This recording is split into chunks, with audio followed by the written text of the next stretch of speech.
এই মুহূর্তে আমাদের সহকর্মী ওয়ালিদ সাকিব যুক্ত হচ্ছেন বাংলাদেশ ব্যাংক থেকে। সরাসরি যুক্ত হচ্ছি তার সাথে। ওয়ালিদ, ব্যাংক খাত নিয়ে কি খবর আছে আপনার কাছে, এবং এদিকে যেহেতু ঋণের বোঝাটা বাড়তে শুরু করেছে, এটা নিয়ে বাংলাদেশ ব্যাংকের কোনো পরিকল্পনার কথা আপনি জানতে পেরেছেন কিনা? এই বিষয়ে কি বলছেন গভর্নর? না, বাংলাদেশ ব্যাংকের ব্যাপারে আনুষ্ঠানিক দেয়নি তামজিদ।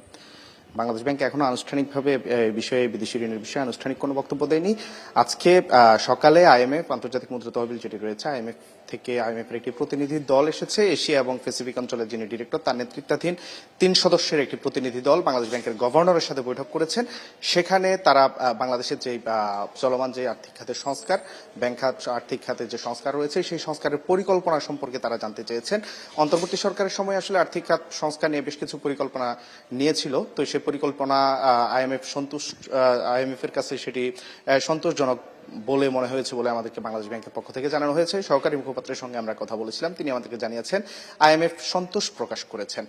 আর যেটি রয়েছে সেটি হচ্ছে, জানেন যে আওয়ামী লীগ সরকারের আমলে 2023 সালে 30 জানুয়ারি থেকে যেই আইএমএফ থেকে যে ঋণ কর্মসূচি, অর্থাৎ আইএমএফ এর কাছ থেকে যে ঋণ চেয়েছে বাংলাদেশ $470 কোটি, সেটি পরবর্তীতে অন্তর্বর্তী সরকারের সময় সেই চাহিদা আরো বেড়ে $550 কোটি হয়েছিল। সেই ঋণের শেষ কিস্তি, অর্থাৎ ষষ্ঠ কিস্তির এখনো $186 কোটি বাকি রয়েছে। সেটি অন্তর্বর্তী সরকারের সময় দুপক্ষেরই, অর্থাৎ আইএমএফ এবং বাংলাদেশের পক্ষ থেকে একটা সমঝোতা এসেছিল যে নির্বাচিত সরকার আসলে এই ঋণের কিস্তি ছাড় হবে। সেই বিষয়ে আজকে গভর্নরের সাথে কথা হয়েছে বলে আমাদেরকে বাংলাদেশ ব্যাংকের পক্ষ থেকে জানানো হয়েছে। এখানে গভর্নরের সাথে যেই কথা হয়েছে, সেখানে মূলত এই কিস্তি ছাড়ের আগে যেই সংস্কার, আর্থিক খাতের সংস্কারের নতুন কোনো পরিকল্পনা আছে কিনা সেটিও তারা জানতে চেয়েছেন। বাংলাদেশের যে রিজার্ভ এবং রিজার্ভ পরিস্থিতি নিয়ে তারা সন্তোষ প্রকাশ করেছে, রিজার্ভের যে স্টেবিলিটি সেটি নিয়েও তারা সন্তোষ প্রকাশ করেছে।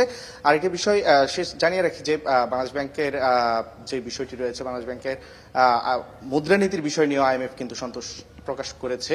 আগামী মাসে আইএমএফ এর যেই মিটিং রয়েছে 11 ও 12 এপ্রিল, এর পরে আসলে ষষ্ঠ কিস্তি ছাড়ের বিষয়ে সিদ্ধান্ত। ধন্যবাদ ওয়ালিদ।